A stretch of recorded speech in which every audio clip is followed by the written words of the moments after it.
Hello YouTube, how's everyone doing? It's Professional here. So in about a week from now, the GTA Online San Andreas Mercenaries update will be coming out. And so I'm going to be doing a top 5 video. This is the top 5 video I usually do before each update, and I talk about the top 5 things that I think each update should and shouldn't do. So about this update, we talk about things that I would like to personally see in this update, and things that I would personally not like to see that I hope doesn't come in this update. So I hope you guys enjoy this video, and if you enjoy these top 5 videos, do drop a like on them, because it does help me to make more content like this. So anyways, let's start the video right here. Top 5 things the GTA Online San Andreas Mercenaries update should and shouldn't do. Starting off at number 5, we have Fix the Cargobob Terabyte mission. Now, there are certain missions that when you're sourcing Smuggler's Run cargo, that you actually have to go back to your hangar. This is either at LSIA or at Fort Zancudo, and you have to actually get into one of these vehicles. There are actually 3 missions that I know of where you actually have to get into vehicles. The other ones now are optional, but there's the Cargobob mission, which you guys see right here, where the Cargobob, you have to take a Cargobob, basically fly across the map, fly over Bolingbroke Penitentiary and jump out, or fly over Humane Labs and jump out. And then there's also the mission with the Rogue, where you have to get a Rogue and you have to bomb several targets. That one I haven't gotten into some time, which it actually might not be part of the Terabyte missions anymore, but somebody let me know if you can still get it through the Terabyte, but I haven't seen it, and I've literally tried to do like 50 missions with the Terabyte recently. And also with the air ambulances, though that one I haven't seen with the Terabyte. But anyways, some of these missions are annoying because basically you actually have to go back to the hangar to get that specific vehicle, like the air ambulance or the Rogue, even though you don't really need the vehicles, and sometimes those vehicles actually cause the mission to be slower. If you use your actually custom air vehicles, you can actually complete the mission a lot faster. But anyways, about this mission, you guys see me, I'm actually flying over Bolingbroke Penitentiary, because I know that's what Ron said. Ron said on the phone that the crates are at prison. I fly right over the prison, I get in here. I get detected, to be fair, but I see the crates. They're clearly in this van, but if I get the Cargobob, I'm able to access the van. If I don't get the Cargobob, for some reason, I'm not able to access the van. And when I do blow up the crates, when I blow up the vehicle, because when you blow up the vehicle with the crates in Smuggler's Run, you can actually pick them up, but for some reason here it spawned on the roof. I don't know why that happened. And the really annoying thing about this is that once you actually complete the mission, even if you pick up the crates and you take it all the way back to the hangar, you still gotta blow up the Cargobob. So that's what's really annoying, is that a lot of these missions you gotta go and blow up the vehicles.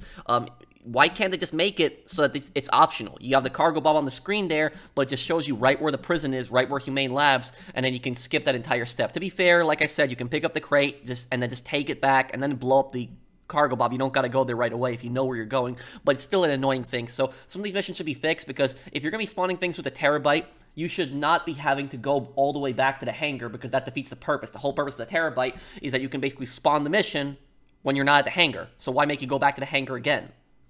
Next at number 4, we have a good story and missions. Now, we're going to have new missions in this. The Newswire talks about Charlie Reed, the mechanic from the Smuggler's Run from our hangar, coming in, and it looks like the Avenger is going to have like a new operations terminal. However, though, what I'm personally nervous about is I'm nervous about these missions not being in free mode itself, but being something more like the summer special update that we had in 2020. So the summer special update in 2020 updated yachts, and what that update basically did is it added the ability to start new missions with the captain. So you would go to the captain's deck of the yacht, and then you'd be able to start random missions on here. And these were basically like contact missions. They would put you in a separate lobby. There'd be a little bit of description what the mission is about. You might hear a little bit of dialogue, but it wasn't much more than that. Like, the story was just so forgetful, and it just wasn't good. So hopefully we do get some kind of good story here, though I'm probably not hoping on it. I don't think we will get that. It'll probably just be a bunch of other contact missions. I'd like to see somebody like Don Percival, considering that Merryweather is the main antagonist in this. Don Percival is the leader of Merryweather. He doesn't make an appearance in GTA 5, but he does actually text the main characters at the end of the GTA 5 story after they kill Devin Weston, because he rebuys Devin Weston's shares after Devin Weston is dead. So maybe adding a new character in a cutscene, we could see something like that. Probably not. However, though, if they're not going to do a good story, I at least hope that you're going to be able to do these missions in free mode. Like, please, actual missions that we can start in free mode, like maybe new CEO work, you know, new client jobs, something like that, but along the lines of inside the Avenger. So something that we can, new mission types that we can basically start from the Avenger, do in free mode, have fun, and make some money along that. So hopefully these missions are good. Moving on to number 3, we have no paywalls. So what I mean by this is specifically regarding GTA Plus. So GTA Plus is going to, this month's GTA Plus is going to end on June 7th, which means we're going to get a whole new month of GTA Plus June 8th. Now, I'm no fan of GTA Plus, I don't like GTA Plus, nor will I ever buy it. But I will say this, if GTA Plus adds something like, double money on the new missions for like a few weeks, versus everyone else gets regular payouts, okay, that's going to be annoying, but that's not going to be that big of a deal, because eventually everybody will get the same payouts. But if GTA Plus instead does something like adding the new fighter jet, like a month early, or a week early, and then everyone else can't use it unless you get GTA Plus, or until the GTA Plus event ends, that could be a massive problem. And the worst thing that they could do, in regards to GTA Plus, is the new vehicles that come out. The new vehicles, the jet, the new cars, even, maybe possibly the Avenger upgrades. Man, I don't want to give them any ideas. But imagine if Rockstar did it where you only had a week to buy these. And if you don't buy these, then that's it, they're gone. And then players are going to feel tempted to buy shark cards, and they're going to buy shark cards. This has already happened in the past. We've had vehicles that were only out for a week, and then once those vehicles are gone, they're gone. Players that don't play a lot are going to feel more pressured to spend money on microtransactions, and I really hope that something like that doesn't happen with this update. At number 2, we have balanced a new fighter jet. So I'm perfectly fine with a new fighter jet coming into GTA Online. And the reason I'm perfectly fine with it is because I personally really don't like futuristic vehicles. But if it's, a military aircraft that's based on a real design, that's fine for me. However, what I will say is I just really hope that this doesn't become the next vehicle that people are just griefing and constantly abusing in lobbies, and people are just constantly killing everybody with. Now, I've seen a lot of comments of people saying, for example, we need a new vehicle to counter the Oppressor Mark II. I'm going to say straight up, this vehicle is not going to be your counter to the Oppressor Mark II. And the reason that it won't be is because even though this vehicle might be able to dogfight the Oppressor Mark II, think about it this way. With the Oppressor Mark II, you can just call your mechanic or spawn it with your MC menu, where it'll spawn like literally a few feet away from you on the same street. This vehicle, you're going to need to spawn as a personal vehicle, and you are actually going to need to go to wherever it spawns. So if it spawns in like the sewer area, if it spawns in some fields, if it spawns on the beach, you will need to go wherever this jet spawns, and then you're going to need to take off, which take off from the jet, it's going to be a lot longer than the Oppressor Mark II. So personally, I don't think it's going to be the counter to it. But even if it was the counter, having another vehicle that could easily blow up the Oppressor Mark II, that means that vehicle will actually become the next, oppressor-like vehicle that everybody's abusing. So I personally think the solution would be to just make the Oppressor Mark II's missiles not be able to lock on the players.